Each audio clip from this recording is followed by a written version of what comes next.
dudes. Did you get all that? Were you recording? No, What? What the dude, I fuck, wasn't Will? here. Oh, okay, we'll have to start over. Scrap it all.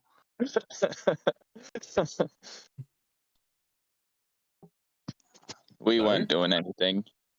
You were covering investing 7, right? Recapping that one. Yeah. I'm like, you stopped recording at investing 2, and I've done up to investing 7.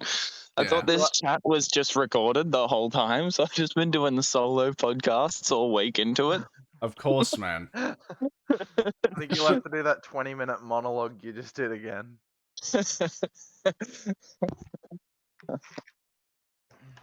All right. How's everyone doing this morning? Good. I'm Very ready. good. I got a good Wait. show for us today. Ah, sweet. Nice. I can't Are we wait. talking about COVID again? Hell yeah, we are. Oh, fuck. Before we dive into it, Andrew, what weird and amazing things do you have for us this week? You always ask me first. I think that's interesting. Do you respect me more, by chance? No. I just Well- love you, Andrew. Well, William, I had my first day back at work yesterday. With Quite or without interesting. COVID? Well, I wouldn't have gone to work with COVID. Okay. No, they wouldn't let me back. I took a negative test about 3 days ago, so I was back at work. Did you have to get a Um, negative test to go back, or was it that's just how your workplace is doing it, or? Well, it was kind of interesting because we had a rat around the house. So I took the rat and it was negative and it was fine and I wasn't really symptomatic at that point.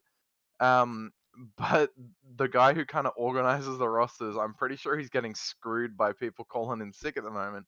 So he was like, if you test positive but you're not sick, just come into work. And I was like, all right, let's not get into that. That's, it is what Yeah, it is. I A think that lot of might people be. are I'm doing that at positive, the but- moment. I think the current government guidance is if you're not sick, go to work. It's pretty much it, yeah. Yeah. He's like, Even if if you're you're proven positive, come to positive. work. That's not the rule. Yeah. He's like, if you can breathe, you find a work. Dude, Just wear a mask. I'm so behind. When you said rat, I literally pictured you blowing into a rat. Yeah, well, that was the first one because I misunderstood. Because people have been talking about it on social media, and I didn't actually know that it was like a plastic test. So I've been hunting under the house. There's like this dirt patch under our house. So I let the cat out. We caught 1 or 2, and then Emma told me that that's not what you do. Yeah. So I think yeah. that's what happened when it first all kicked off. I think someone was trying to get a test for AIDS, and they were using the bat, and and the COVID. Anyway, you should probably. Thanks, that one guy. All right, Aaron, how have you been? I've been good. I got massive things happening this week. Farm news. Main thing, yeah, farm news, but we're not ready to move on it yet or say anything. No But spoilers. No spoilers. Don't say nothing. next week I may be a farmer. Oh, and then we'll You're be gonna getting. come in the chat and be like, "Golly, Bob, howdy." Hey, it's coming, dude. You'll be It's a saying long time stuff. coming, you know. You'll be saying stuff like, "Oh, sorry guys, I'm fucking completely covered in dirt and manure. Just give me a sec." All right. We should invest into, not invest. We should launch into investing 3. All right, investing 3. Nice. Recap of the previous episode. It was all about what was it? Individual stability. Yeah. Remember we spoke about time, budgeting, diet, that sort of stuff. Yes. I put up a article on the website about that, just recapping the episode and making some things clearer, as well as there's access to some Excel templates and things like that. So have a look at that if you liked last week's episode.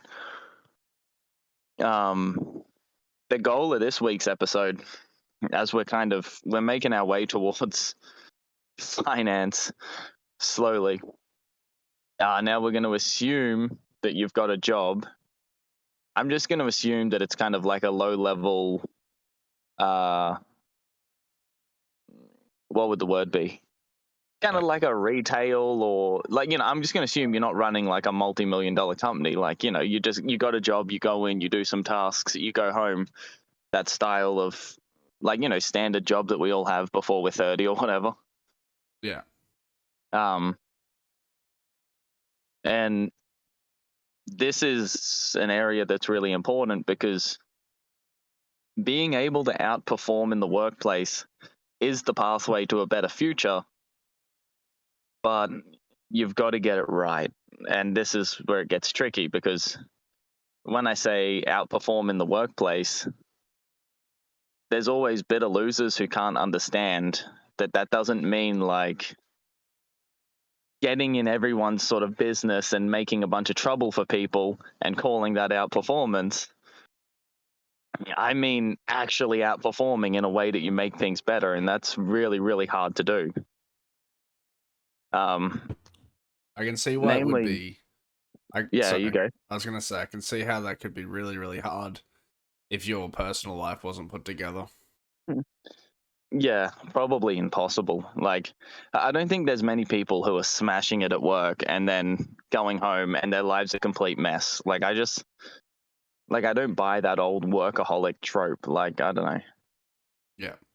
Like, it's like, oh, I'm perfect at work, and then at home I'm terrible and my wife left. It's like, nah, I doubt it. You're probably shit in both places. So there's kind of like a mathematical thing here where it's easier to make things worse than it is to make things better. Like, there's far more ways to just do a bad job than there is a good job, because there's only limited ways to do a good job. And what I'll do is I'll put forward a system today so that you can reliably do a good job in most jobs, most industries, and most situations, so that you can gain the outperformance that's needed to get ahead in life. But this is a little dangerous, because if you go above and beyond in a low-level role, you turn the spotlight of attention on you, and that's, all your co-workers and like the management and stuff like that. If you're standing out, they're going to be looking at you, and every time you make a mistake, you're going to get blasted for it. So sort of before we do this, we're just going to lay out a system, and we're just going to be ready for it, because outperformance is really, really hard. I suppose before I begin, I should probably lay out a case for why it's worth outperforming, considering 1, it's difficult, and 2, it's probably a move that will make you unpopular. Yeah. So if you're just a cog in a machine, and all you do every day is just the same few tasks, and it doesn't matter if you do them well or if you do them poorly, you've got minimum responsibility, and you just sort of, each day you just do the same thing, repeatedly, you don't grow very much as a person. And to stay in a position like that, especially for a 10-year period, the amount of skills that you could have otherwise developed that you simply don't, it almost leaves you, in a certain sense, underdeveloped to what you could have been had you been paying attention and working to solve the problems that pop up. And the thing about being underdeveloped is, when your position kind of runs out, like maybe the business goes under or technology replaces you or whatever the situation is, you're left with only a very limited set of skills, and it's going to be harder for you to move on and do something else, let alone move on and do something better. But I think 3 years of solid effort at trying to resolve the problems that reality presents to you can make you into the type of person that when people meet you, they understand that you're not clueless, and they're willing to include you in on things that are complicated and get your opinion and maybe even ask your help and all of that sort of stuff. So that's really the goal here. It's it's not about being the best guy at the petrol station. It's about being someone who's like a developed person who has options going into the future. Yeah. It's more about building your character and building your own set of competencies. Because if you're in an environment with a whole bunch of people that are, well, toxic and I guess low income earners, your access to high paying, like high income earners and positive people is probably very limited. And if those people in the low paying job hate you, your goal is to build your character and to get to a different set of people, you know? Yeah, no, 100%. That's what like a lot of rich people. Part of what makes them rich is they're just connected with other rich people. But the type of rich people who got there by, let's say, competence rather than inheritance, the competent people, like, it's hard to deal with incompetent people if you're competent. Like, if you ever have a situation where you're like, okay, let's go do this, and then it will be, a good thing to do or whatever. And someone's like, oh, that's a long drive. I don't want to do that drive. And you'd be like, what are you talking about? Like, it's like the whole plan's ruined now because one person is unwilling or unable to do like the prerequisite steps to even engage with the plan. Like, you'll often find that in groups of competent people, they just filter incompetent people. Otherwise, they can't do what they want to do. Very exclusionary. But, like, Even what more can they so with do? very rich people. Hey? Even more so with like very rich people, you know. Oh, yeah, Because yeah. It's like, oh, let's go better. water skiing. It's like, I don't have a boat. Yeah. I actually know someone who he's ended up integrated into some sort of network with a billionaire family. But they were going, I think it was water skiing. I think that's where I got that example from. And he didn't have the equipment that day. And they were like, well, here, we'll just buy you some. And they got him like I don't know, it was like the wetsuit and I don't know, all the stuff that you need. And it was like, I can't remember what he said, but let's say it was $500. And they were like, oh, no, don't worry about it. Like, this is just $500. Like, it's no big deal. Yeah. And it's kind of like, that's so crazy because it's hard to imagine inviting someone to do something on a whim and then paying their way completely up to $500 and then being like, whatever, it doesn't matter. Which would be like life changing for someone who's at your level, you know? Yeah, yeah, yeah. Like Yeah. just offering to buy someone of your level $500 of equipment would be like a life owing expense. Imagine if I was like, let's play Halo, and you were like, I don't have an Xbox, and I was like, I'll buy you one on my way over. I'm just gonna buy you one. Yeah. Forget about You're it. like, I'll scrape the $900 out of the couch. I think I've got some laying around. Yeah, it's pretty cool. But I mean, it gets that way anyway. Like, you don't need to be super rich to accidentally, or not accidentally exclude people, but to start excluding people. Like I know a lot of people that go camping, and they have like those camper trailers that people have. Yeah. And those things aren't cheap. And you also need a car capable of towing one of them. So, you kind of, and if you're going to go on dirt roads and stuff, like you're going to need a four-wheel drive of some sort. But it's pretty much like to go camping with certain groups of people, you need a ute and a trailer. And you're looking at like, maybe like $50,000 of expenses before you even leave. Yeah. And like that's driven by interest, a lot of it. But it's also like, if you're someone who never gets the ability to afford $50,000 of something they're interested in, you're never going to be able to participate with those groups. Mm. These are all older people, by the way. It's not like they're like 25 and got this stuff. They're like 50s. Oh, well, actually, I have an example on that.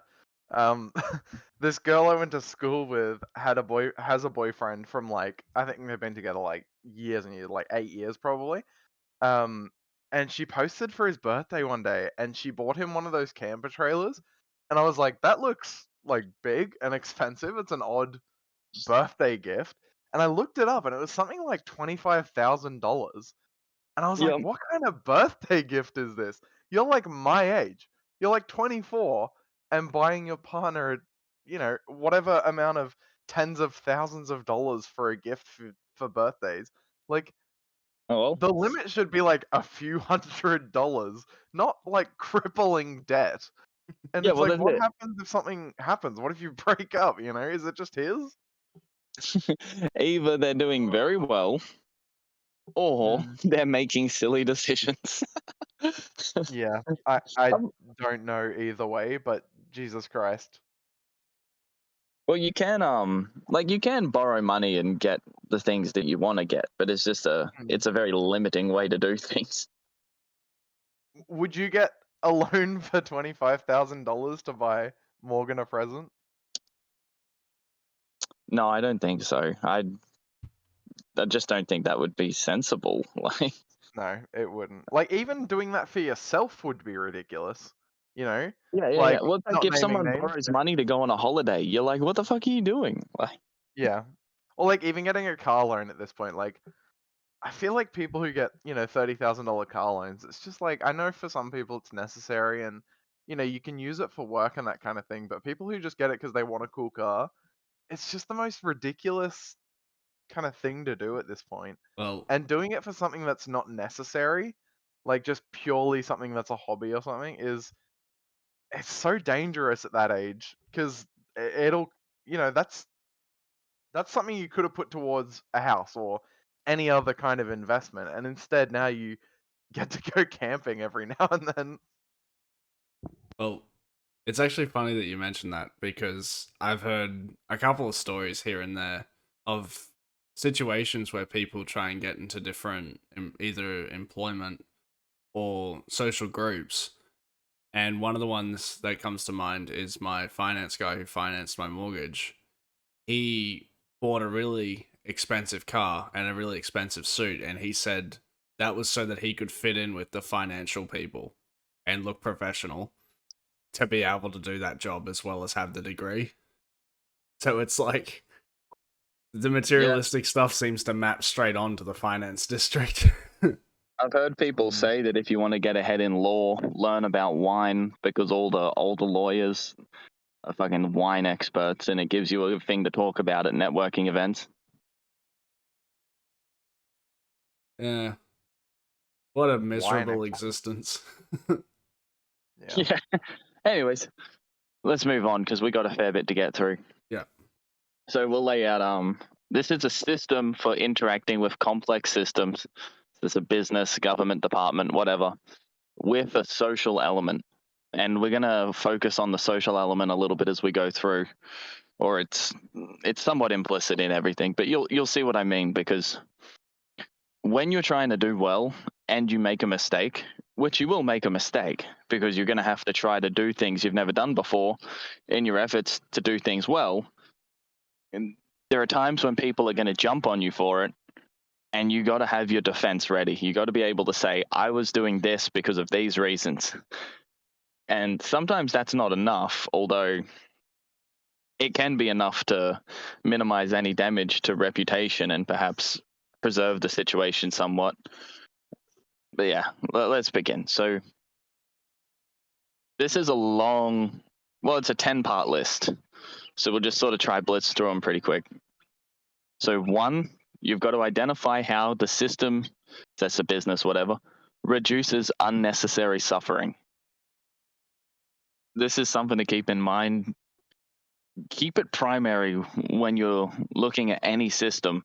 Like, why does it exist in the first place? And usually a system will exist because there was some suffering in the world that someone figured out a way to resolve and monetize. And if you can keep that suffering that people had in mind as you go through with your day-to-day processes, whenever you encounter a problem, you'll be able to say, look, we're supposed to be stopping this type of pain. We've got a problem here and it's causing that type of pain or a different type of pain. Let's focus on this and let's find a way to stop this from happening. So an easy example, like a restaurant provides food to hungry people. Like, that's what it's about. Like, if you got a restaurant and there's people in the shop and they're hungry and you're not giving them food, you're so far from what you're supposed to be doing that you have to be making a mistake. Like, you've got to resolve whatever that is. like a mechanic fixes a broken car. Like someone's suffering because their car's broken, they can't travel. The mechanic is supposed to fix that. If the mechanic can't fix that, they're not doing their job. You know, they're not they're not doing what they're supposed to be doing. Keep that in mind. Whatever your job is, why does it exist in the first place? And then when you're in your job and you do something that's a little bit outside of maybe your day-to-day responsibilities in attempt to solve a problem, if someone says to you, hey, why are you doing that? If you can present why you're doing it in the terms of there's unnecessary suffering and, you know, you're doing this thing to prevent that suffering, at least it should make the conversation relatively, it should frame it in such a way where you can focus on the task and not your motivations, because at least your motivations are good. Any comments, guys? Yeah, well, I think it's very, very important to keep in mind what the actual system's meant to be doing, because back in, like, it just makes me think of the labor camps in World Yeah. War One. Like, it really does make me think of that, because it's like people are in those camps, they're not doing any work, and they've been wronged by their government, so they have incentives not to do any work, and then there's no feeding back into society. And like that's one of the worst examples. And it's like having your direction and incentives in order, so that way you can do your job properly and excel and fit a niche of suffering with a valid, like, set of, fuck, what's the word for it? It's to fulfill the Like, need, essentially. yeah, I getcha. It gets you separate from the social system, and I think that's very important, because it's more about your individual contribution than the social system that you're in, because otherwise you'll just be another prisoner in a labor camp, to a sense. Yes, interesting comparison. It's the one that I can think of every single time I see someone in the workplace not doing the right thing. And I'm like, oh, you would fucking be a prisoner guard, you asshole. Yeah. At least you World War One camped it instead of World War Two camping it. Yeah. Much better.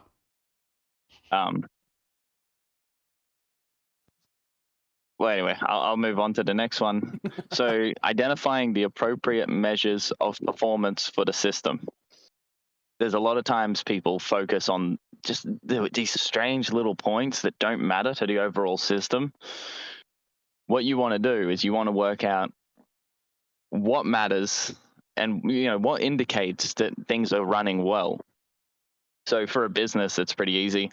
It's profit, the positive reviews of the business, and the human flourishing of the members inside and outside of the system. So if the business is making money, the people who are giving that business money are saying, I was happy to give this money in the reviews.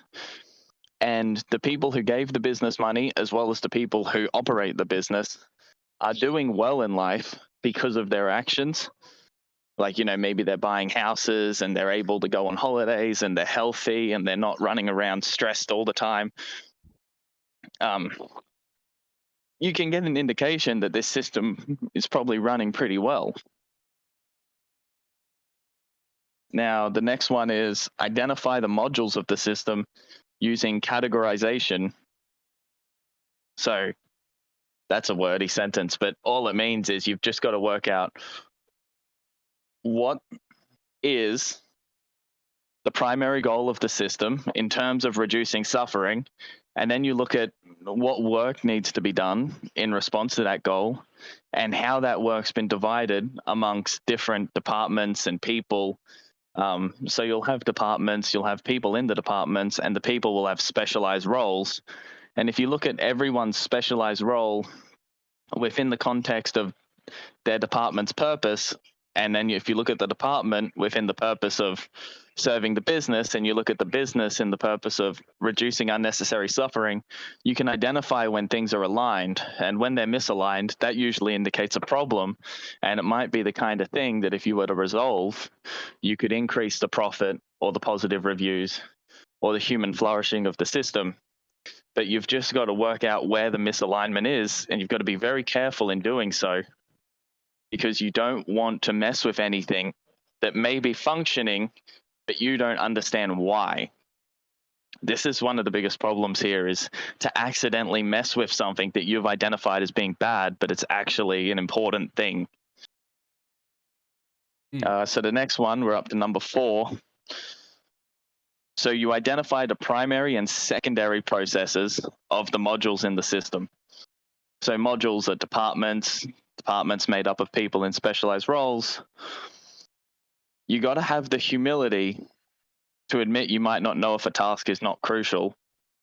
So you can see someone's primary purpose. You probably know what it is because it's probably the name of their job. Like someone who's in marketing should be doing something relating to marketing. But then when you see the person who should be doing some marketing, the best example would be you see them having a break. At that moment, they're not doing marketing, but the break might be crucial to them being able to complete their day. And like that's the extreme example.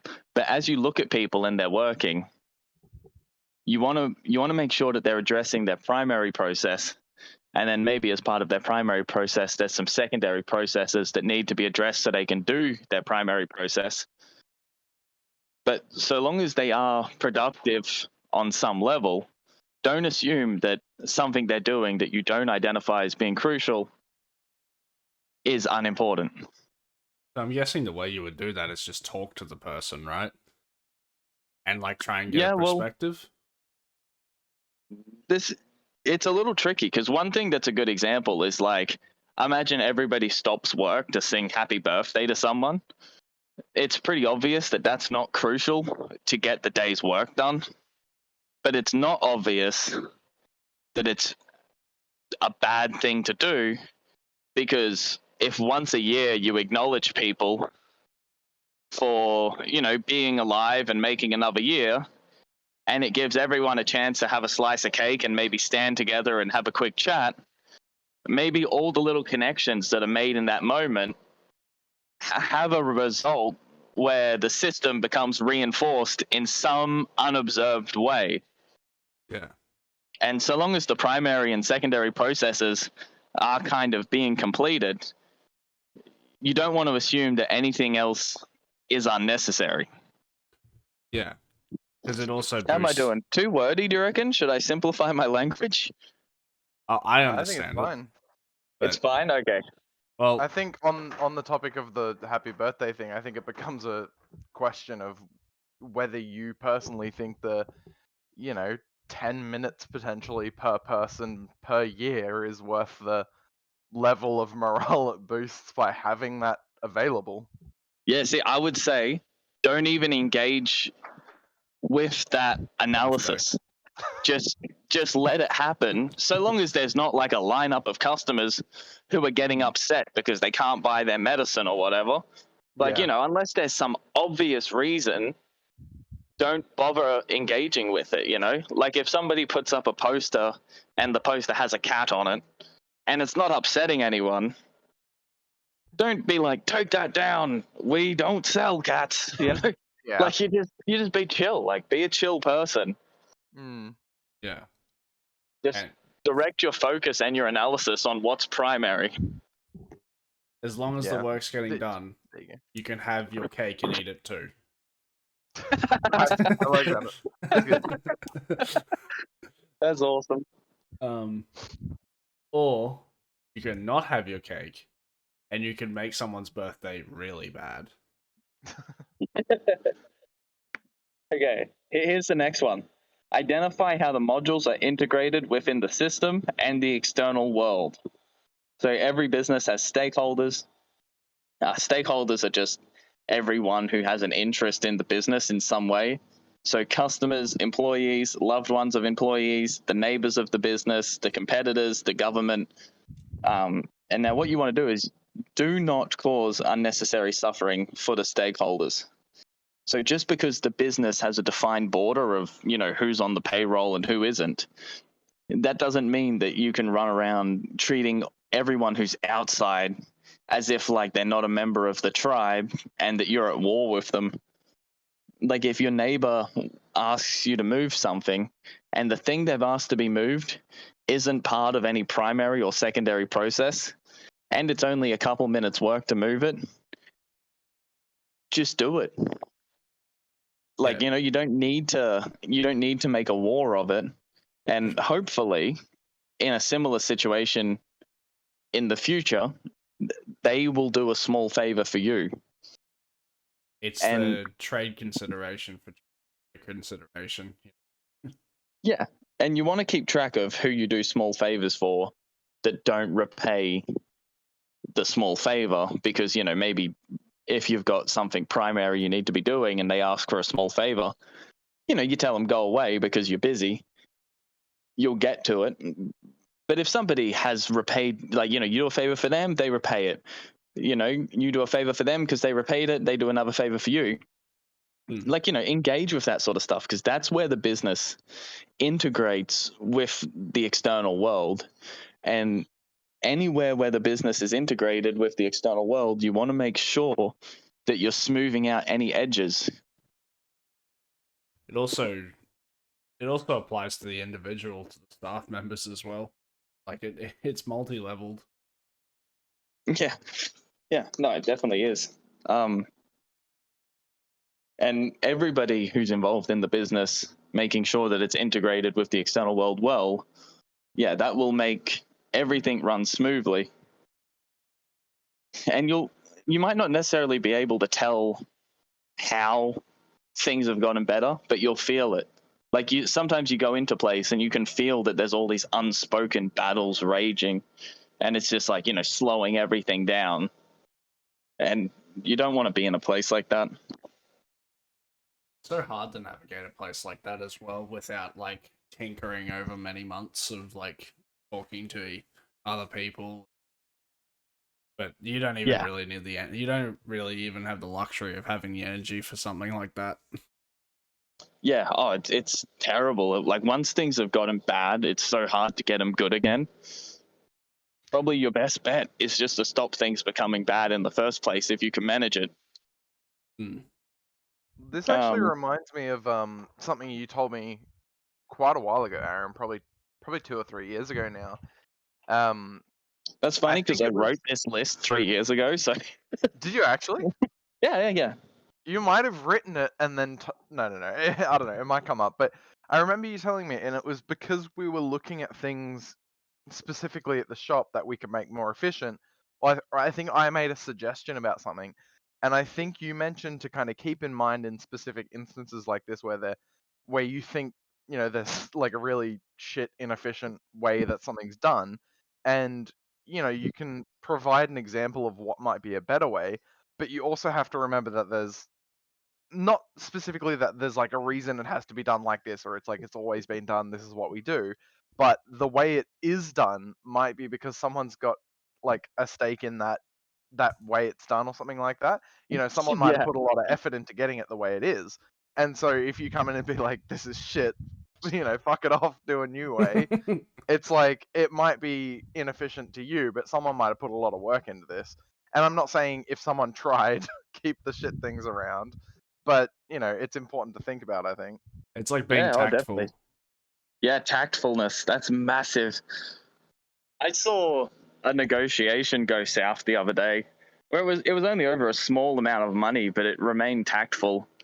And the person was told essentially they're not getting their $1,000 or whatever. In the situation, they didn't get upset or anything. They just sort of they kept it tactful and kept the conversation going, such that they ended up getting what they wanted at the end of it.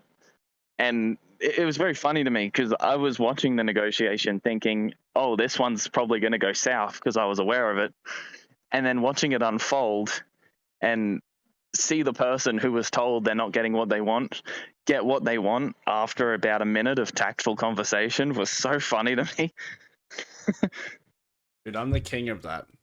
I've got my mortgage back after tactically navigating 3 months of hell. Someone should have warned you about that, I reckon. I think a lot of people did, man. Oh shit. All right, number 6 on our list here. Starting with the crucial primary processes, identify ineffectiveness, inefficiency, and fragility. Fragility is risk. So, identifying capital thresholds and bottlenecks relating to achieving the primary purpose of the system. Oh, that's just another way to say the same thing. So, 1 second. I wrote that one awkwardly, so now I got to think on the spot. Okay, first of all, Bring it. you're in a primary process. You identify the ineffectiveness, and then you just tactfully say to the people involved, I'm seeing this isn't going well, and you have your solution ready to go. You don't just be like, oh, that's not working. You have your solution. You'd be like, can we move this to here? Or you just move the thing. Like, if it's such a small thing, it doesn't warrant a conversation. Don't have the conversation. Just do the damn thing. But basically, you're going to try to identify where things are going wrong, not where things are going right and how they could go righter, because you can't move effectively in a framework like that.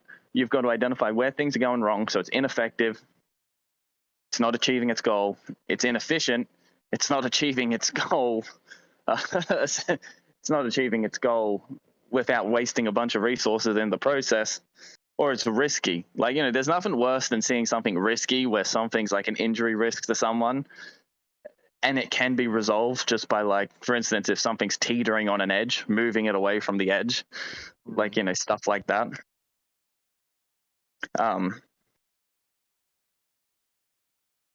Now, so identifying ineffectiveness, inefficiency, and fragility and resolving that's good.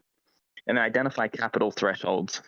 If you're in the situation, you see something that's ineffective, inefficient, or risky, and you need an additional piece of equipment to be able to resolve it, you get the additional piece of equipment. If there's a bottleneck, it's the limit to the processes where it cannot go beyond that point. If you can resolve a bottleneck, sometimes you can make a system far more efficient. Like, for example, in a situation where one person needs to hose something and another person needs to hose something somewhere else, if you have 2 hoses, you can have both people working simultaneously. If you only have 1 hose, you need to do task number 1 followed by task number 2. The addition of 1 more hose can halve the amount of time, assuming both tasks take roughly the same amount of time. Does that make sense? Yeah. And that's Yeah, the same kind of Yeah. metaphor from last time, but applied to the workplace. It's like you analyze the systems, put new tools in place, and free up time. You know what I mean? Like, make it Yeah. more efficient. And here's another thing I said here relating to this too. Oh, no, it's not. It's our next point. So, identifying practitioner information for solving ineffectiveness, inefficiency, and fragility. You want to talk to people who have experience, and you want to work out, have they encountered this problem before? How would it be solved? This is probably the most effective way to do things if you're lucky enough to have access to a practitioner. It doesn't have to be within the organization. Could be someone who works somewhere else that you happen to be friends with or whatever, someone who's done it before. But there is a couple little points that are relevant. So first of all, you've got to have someone you can have faith in. There's no point talking to a practitioner if you think everything they're saying is wrong. You're essentially just wasting your time and theirs. So you've got to have the humility to accept that if you don't know how to solve a problem and someone says something you don't understand, that's probably where you're wrong. You've got to go and you've got to try. You've got to figure out whether or not they're right. how to implement it. And so there's a little bit of a faith thing. The other thing is, if someone's a practitioner, but they're not currently doing the job, and they're generally disliked, you might want to be careful implementing any of their information on faith. It may be that the reason that they're disliked is because their information isn't very good. But you can kind of watch it play out. Yeah, well, Like- exactly. Yeah, you just got to be careful with it. Yeah, you got to like pay attention and, you know, map it all out and then judge it. Well, not judge it, but like review it in a way. And the other, sorry. I was gonna say review it in a way where you can also tactically talk to the person about how to change it. And the last point is, if something is your responsibility and there's someone with more experience, but they're busy and they don't have time to understand the specifics of the situation fully, if you ask them for help, now remember, you're asking a busy person. You know when you're asking a busy person, because often when you walk up to them, you have to wait till you can talk, unless you're impolite. But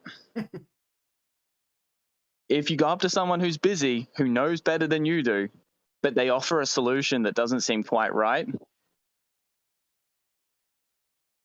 it may be the case that just because they were busy and don't understand the specifics of the situation, they've given you the wrong information. And you can't just be like, oh, well, you know, the other guy who's supposed to be good and we're supposed to be listened to told me to do it this way. Like, it's like, no, like, you know, if someone's busy and you've been hired to help and you're walking up to the busy person, asking them for information, not letting them know exactly what's going on, they don't have time to find out what's going on, and then you're trying to put the liability for the decision onto them, you're not being effective. Like, you know, it's like you're not achieving what you've been hired to achieve, and it's gonna make you disliked, because there's nothing worse than being busy and having someone come up and be like, do you want this? And be like, it's like, oh, do you want me to do a good job? Yes. And then they're like, oh, he said to do it this way. And then they break something. And then they're like, well, you said. And it's like, you know, that's little children stuff. Like, you outgrow that. Like, you don't do that when you're being paid to solve problems. It sounds very manipulative. Oh, dude, that's the most common thing. Do you think it happens by mistake sometimes? I think it's incompetence coupled with, like, Not awareness. laziness.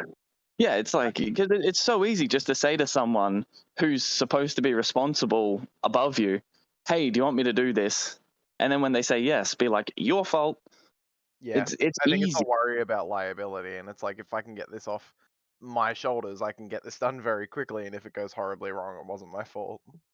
Yeah. And if you do that sort of shit, like, you're not developing the kind of skills that you need to be developing, because what will happen is you fuck up the system. Eventually, either one, you get fired, or two, you bring the entire system down and everyone loses their job. You spent the whole time not developing any skills and only being like like a little coward that comes up to people who are busy and goes, do you want me to do this? And then when it comes time to move on and for everyone to go do something new, you're not going to be able to do something better. And you're probably going to go do something similar, and you're probably going to do the same problems again, and you'll just run through a cycle of either getting fired or working for places that suddenly go out of business. It's like, you know, you're never going to be able to do well from that kind of position. It all seems very, very social. Like, it seems to be, obviously the topic is centered around workplace benefit and like being better, but it seems like these some of this stuff is very petty. Yeah. And see, the thing is, if you've got someone who does the opposite, you really, really like having them around. Because for me, I give her a shout out on the podcast. We got a girl at work, Bethany. She'll come up to me when I'm busy, ask a question. I'll tell her, give me a sec. and she doesn't come back. She goes and finds a workaround. It's my absolute favorite I'm because glad that's a good thing. I thought you were about to call her out for being shit. no, dude, it's my favorite, man. She did it to me yesterday, and I was so happy because she had a time off because she was also sick with COVID. But then she come back, something had changed. She's like, "Where's the thing?" I'm like, "It's changed. Hang on, give me a sec." And then she just left and went and did it. Like she went and found like a workaround. It was so good. That's like Not my fault. Aaron's fault. He said it's changed. no, she did it properly. She worked out where the new thing was or whatever. But it was so good. It's like if I could have 10 people like that, that would make my life so good. I mean, obviously, if there was 10 people like that, I would be unnecessary. So there's a double-edged sword there. But would you prefer to not have the stress? I think by the way you're speaking, yes. Yeah, probably. I'd just have different stress. I'd be somewhere else where there's people who aren't like that. If everyone was like that, You would just end up in a amalgamation of people that are manipulative assholes somewhere yeah, else. yeah, somewhere else. Yeah, You would, yeah, you're getting moved out to the farm, and the trees are gonna be real like sinister behind your back. dropping branches on me and Yeah, stuff. they're gonna be like, "Don't grow any fruit. That fucker owns us." Okay, so point 8. If multiple practitioner-inspired economic interventions are available, consider what the identified solutions are addressing. So if one person's addressing risk, one person's addressing effectiveness, you just got to weigh up the pros and cons of each. Like there's often what's the word people say? They're like, "Oh, we're not meant to do it like this, but I do it like this when we're busy." That's something that's usually heavy on risk, but high on effectiveness or high on efficiency, maybe. You just got to consider what the particular solution to the problem for the situation is. And yeah, I don't know, just figure it out. Yeah, make an informed judgment on your experience and Yeah, continue to become educated and implement good exactly. ideas. 2 experienced people or more telling you solutions, you're probably in the clear at this point. Just got to think it through, and then once we're at this point, we will move on to point 9, where it's evaluating the results of your economic intervention using feedback generated in terms of negative side effects or the success of the intervention, whether it's expected or unexpected. So at this point, we're starting to do things, we're solving problems, and we're not just solving problems and patting ourselves on the back, we're looking at the results. And like you'll get feedback from other people, but really what you want to look at is the negative side effects of your actions. And you got to be honest with yourself, because sometimes you can implement a solution and become quite attached to how good of a job you did. But if there is a negative side effect to what you've done, you need to address the negative side effect. And it's just a matter of just taking responsibility and being like, hopefully you did a thing, it had some positive, some negative elements. You work out how to do it in such a way that the negative's minimized and the positive can be maximized. Would you just run the system again? Because after Yeah, well, you, I usually run variants on the system and just try work out what the variable is that matters there. yeah, that seems to be like the scientific rerun, like the scientific model, I should say. And then you'd like rerun, and then you deal with the consequences in a way that's beneficial, and then like continuously flow down that cycle. You know? Yeah, that's exactly it. And then always look for unexpected success. Like expected success is good because it means you're right. You have an understanding of what's going on. Unexpected success means that you've stumbled across something that you don't quite understand, but it could potentially be something that once you understand it, all of your future solutions relating to this could be improved. Yeah. I do have a question though. If Yeah. like I don't know if you have any input on this, but if you are one of the people that implement a solution and then get attached to it, what's the best way to, I don't know, become unattached to that Well, thing? usually when people become attached to their solutions, it's because their solutions were the resolution to a source of anxiety. Um, if the solution is no longer serving its purpose and you've got anxiety re-emerged, then the only way you're going to reduce the anxiety again is by mixing up the solution. To implementing a new solution.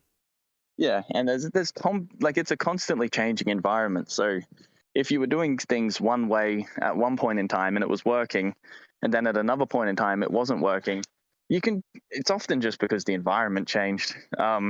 Yeah. So you don't need to be like, oh, the thing I worked so hard on failed. Like, you can be like, yeah, it worked for a time, doesn't work anymore. We need to, well, we really need this to evolve a little bit into something that fits the current environment. I guess that's a testament to being flexible and open. And I guess those are Yeah. skills that you can develop. Yeah, and you'll know if you're doing it because you'll have anxiety and then it will go away and you'll feel better. Like, you'll know. You, you don't even need to understand it on a practical level. Like, you'll know if your anxiety goes away because you'll feel better. Yeah. Right, I'm Um, just writing some.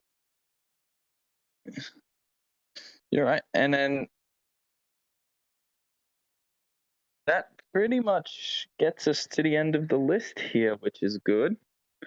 Have we got time to do a couple more things, Will? Yeah, we got about 10 more minutes before we hit the hour mark. All right. So I'll attach an article that sums up that list because it's too much to remember, obviously. But now we're just going to get a little bit more sophisticated in what we're discussing.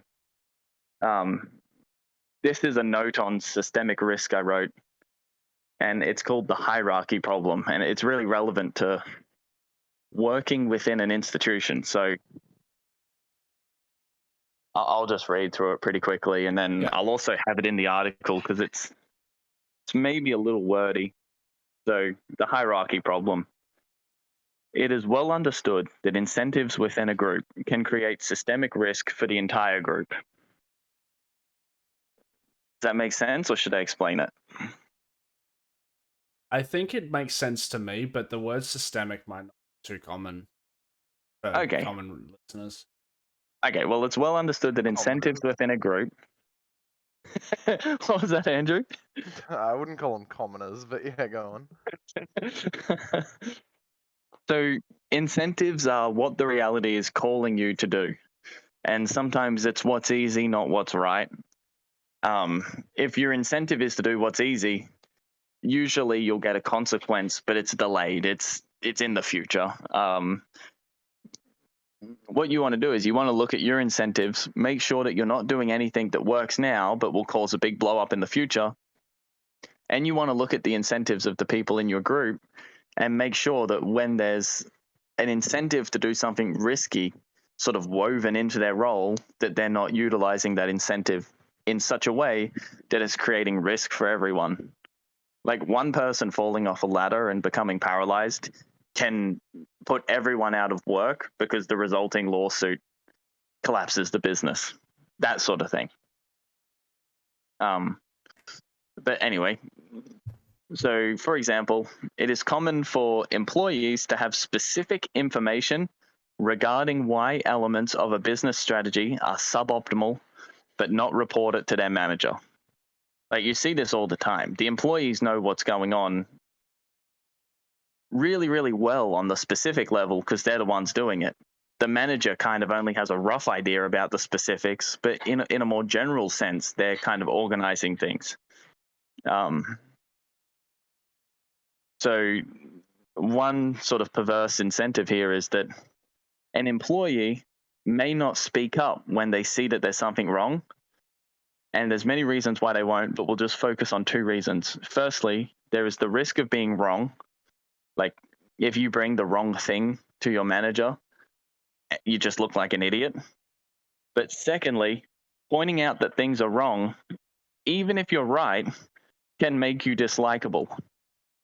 Like, you don't want to be saying, oh, everyone else on my level is doing the wrong thing, making them dislike you, and then bringing that to your manager, who's probably the reason why the people on your level are doing things that way, making your manager dislike you.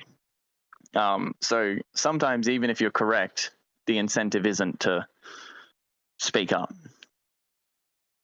If the employee does not point out a flaw in the business strategy, the manager might not pass the. Sorry, if the employee does point out a flaw, the manager might not pass the information up to the person who's maybe allowed to make decisions above them. Like this is when you've got a hierarchy that's multiple levels high. The exact same pattern plays out again.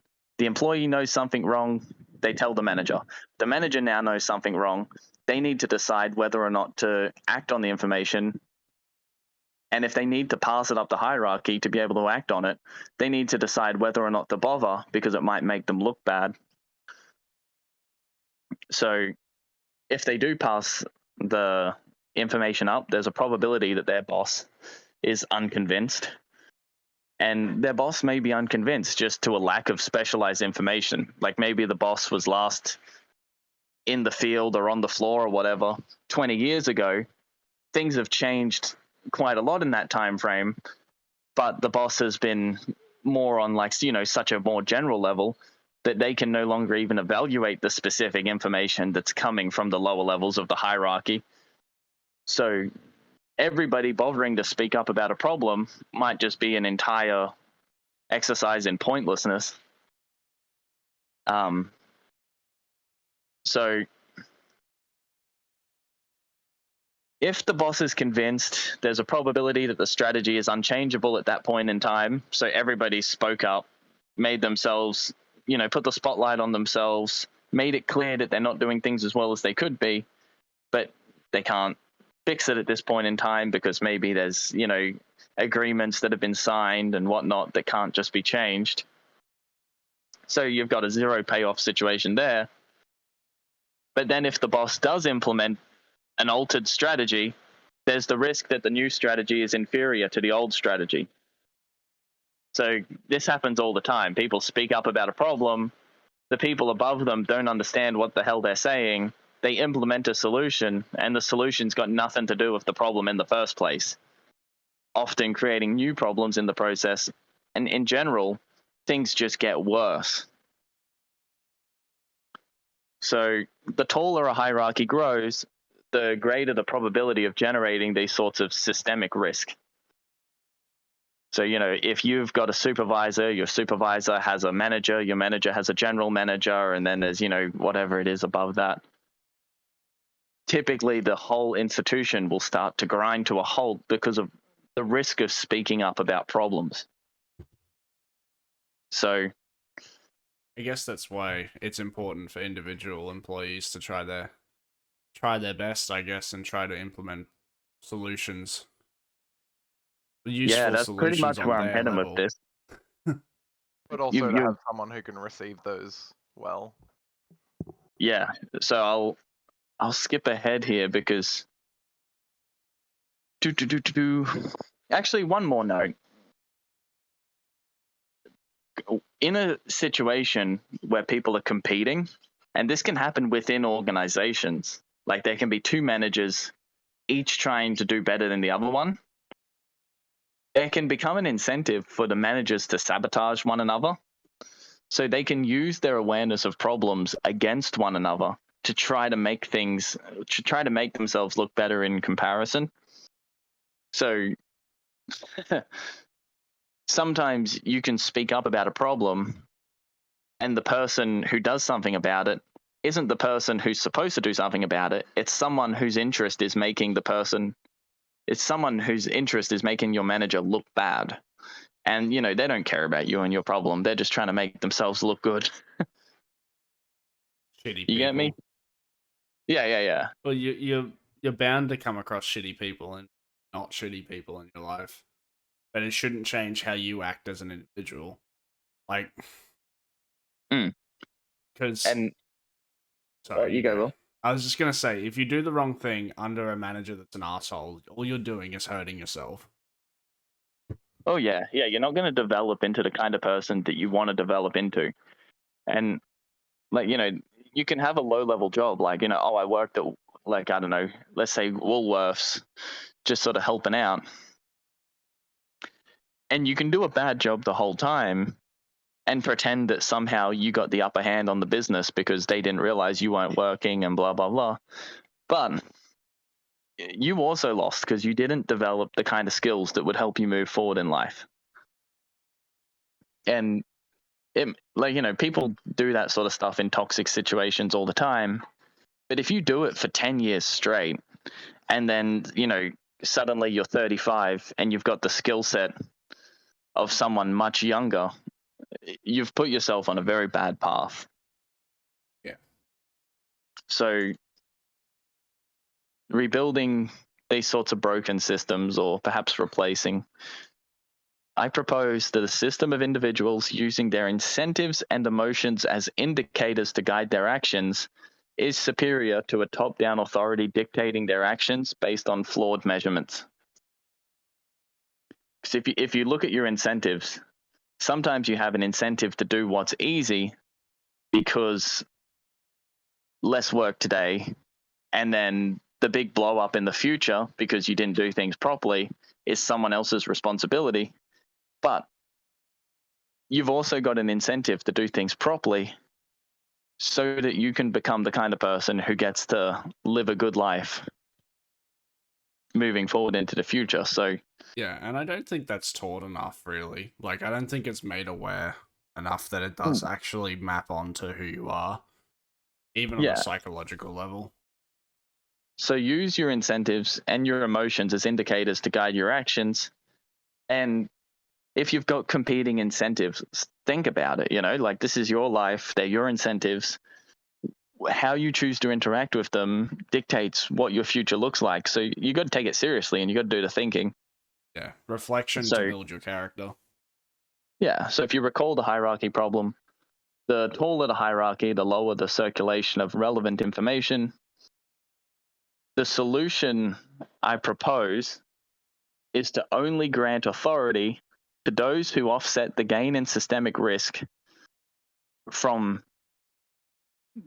a person given authority creates the hierarchy, makes it a little bit higher. You only give authority to someone who offsets the systemic risk with a combination of ethical and competent behavior. And you've got to acknowledge that if someone is no longer ethical or competent, they don't deserve authority. Like, you've got to have a system to get people who are ethical and competent lifted up, and then when they're no longer so, you got to have a system to get them out. You don't want to have people who sit in jobs for 20 years and don't understand the way that things are functioning because the underlying environment's changed. So you kind of need to have a hierarchy just to help organize things. You can't really avoid the hierarchy. It just appears whether or not you explicitly say this person's in charge, or if everyone just gets together and works, the person who's competent, people will start asking them questions. That's just what happens. So beyond a certain level of complexity, no single human is capable. Like, you can't run a business where there's like 100 things happening and you need to be aware of all 100 things for things to function. That doesn't work. You need to have people who are essentially able to use their own intelligence and competence to make the procedures happen. So if you find yourself in a position of authority, you want to build a decentralized source of intelligence and decision making. Like, it's kind of complicated, but here's a cool example. There's, in the ancient world, the prehistoric world, when there's dinosaurs, They're like these giant creatures that have one brain, and they kind of lumber around, and they're doing, they're eating big things, and they're only doing one thing at a time, and they kind of, they all move all at once. And it ended up being that when the environment changed, the dinosaurs all died out. But the thing that did well was the small mammals, like, the mice-like creatures. And for the biomass of one dinosaur, you can probably have like 100,000 mice. I don't know what the number would be, but each mouse has its own individual brain. And what you've got is when food becomes scarce, every single mouse was eating smaller portions in many locations simultaneously, and life was able to be preserved, and mammals went on to take over the world using this newfound kind of like decentralized intelligence model. You don't want to engage in such a way that the institution's like a big dinosaur and you're the only brain that makes decisions, because when the environment changes, you'll be too slow and too big to be able to adapt, and you'll just go under. Yeah. It's the importance of having a bunch of individuals contributing on the right level and developing alongside the business than it just to be one big catastrophe. Yeah. So if you can, you want to use the positive and negative emotion systems in the people that you have authority over to make sure that decisions are being made in such a way that, let's say, things are thriving.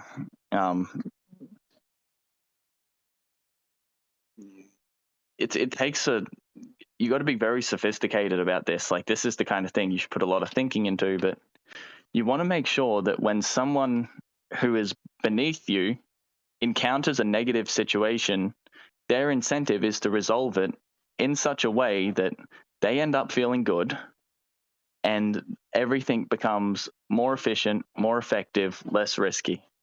And if you can have things aligned that way, the process of making essentially like, happiness, good feelings for other people is the process through which you increase the profit, you get the good reviews, and you have the human flourishing. Like, you want to get all these things aligned, and you want to make sure that they're happening independent of you. It's very, very, very hard to do. Like, that's why authority should be very, very hard to obtain.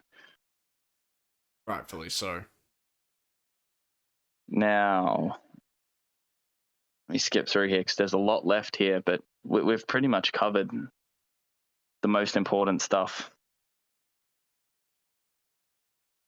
Well, here's a good one. Identifying a solution to a life-threatening problem is going to feel more meaningful than finding a new way to brush your teeth. You want to be focused on the problems that really, really matter. The things that, if they go wrong, things go really wrong for everyone. And you should be able to feel when you're doing that. Like, you should feel engaged. You should feel like what you're doing matters. If what you're doing feels unimportant, reasonably good chance it is. Like, you might also just be tired and need a break, but especially if you're in a position of authority, if what you're doing doesn't feel important, you could be setting up for a massive mistake, because your feeling of what you're doing is unimportant could ripple out across many people in the organization, and you all could accidentally coordinate on a movement that does major damage. Which topples society. Oh, yeah. Well, if enough businesses go under at once, all of a sudden there's not food in the shops. Like, all of a sudden you ring an ambulance and the ambulance doesn't rock up. Like, you ring the police and the police don't rock up. And the reason they don't rock up is because there's a lot of people who have lost their way. Things are going bad everywhere. Conflicts begin. And, like, that was visible in the riots that happened in the US. Like, if there's 1,000 police in an area and there's 1,001 crimes being committed, one person's on their own, and because police don't, obviously they don't send one cop to one crime, but you get the point. Like, same with when people are sick. If there's more people sick than there are people who can help them, some people are just on their own. which is incredibly sad. Oh yeah, and that's why. Unavoidable too. Avoidable as well. Yeah, so you want to make sure that when you're involved with an institution, and the institution has a role of reducing some unnecessary suffering, like you want to keep that suffering contained, because if a bunch of people slip at the same time and all the contained suffering bursts out into the world in one massive like tidal wave of negative emotion, the resulting conflict can come to life. Like Yeah. that's kind of what's happened with Israel and Palestine in a way, where how are you going to end a conflict that everyone has lost people over? Like that's why it's so hard in situations where once things get out of control to get them back under control. It's because the war continues, people are dying, and because people are dying, people have an incentive to get revenge. And I know that's a simplification because there are some people who are trying to protect themselves and all of that, but the more people that die, the more that it spreads. And it's the same with inefficiency, ineffectiveness, and risk. Like once they get out of control, they just sort of take on a life of their own, and it becomes very difficult to stop them. Like resolving a small problem's hard. Resolving a societal level catastrophe, especially if it started running of its own accord, you need like these messiah-like figures to come forward. And in a society that's become, let's just say, corrupt and violent, when that good person capable of solving a problem on that level comes forward, everyone just gets together and just crucifies them. Because everyone's corrupt. They don't know how to solve the problem. Like, And it's devastating. Oh yeah. Like some problems currently in the world, we're just gonna have to give it 5 generations and see how it's doing then. It's awful. If we make it that far. Yeah, well, exactly. Like, so you go, Will. I was gonna say, just on that note, we're a bit over time now. Oh yes. So That's right. I'm on my last paragraph. okay, all right. Shoot. Hang on, I'm just deciding if I want to make it the last one. Master of suspense. 2 more Tune in paragraphs. next week. 2 more paragraphs. 1, a master of the environment, someone who can move with the changes in the environment in such a way that they reduce ineffectiveness, inefficiency, and risk, is able to derive meaningful experiences by doing things like starting a family, taking an apprentice, etc. The point is, if you're able to move forward in such a way that you make things better, when you move forward in life, it will feel meaningful. And having this diversification of experience, like, you do stuff relating to business, it goes well, it feels meaningful. You start a family, it goes well, it feels meaningful. Same with relationships and maybe side projects and, whatever it is you're doing, diversifying your experience gives you this like high variation in your skills, and you can become the kind of person that when society begins to collapse, you're able to step forward with such a rich understanding of the way things function, potentially to be able to stop it. And the final thing, a network of individuals living in this manner will grow the economy. Like really, what you need to make things grow on a national level is you need many people making things better simultaneously. And this is sort of my answer to the scaling limits of hierarchies. Like instead of having a federal government where they try to control what's happening in every state, every single business, every single industry, as well as make sure that everyone's home life is appropriate by their metrics, even though they don't know everyone and they don't have the right metrics. If instead of if instead of making things, okay, hang on. The reason why people are even considering ideas like the government should help you buy a house is because things are becoming bad. Like, the reason why people are thinking that there should be federal mandates for all sorts of different behaviors is because things are becoming worse. And we don't want to see authority collected by smaller and smaller groups of people whose actions start to influence millions and millions of lives every time they make a decision, because no one's smart enough to do that. What we want to see is we want to see everyone in their own life looking at their own incentives and acting in such a way that things become better for them, but not just them, the people around them, and not just for now, but for the future. So that's what I'll end on for this morning. Yeah.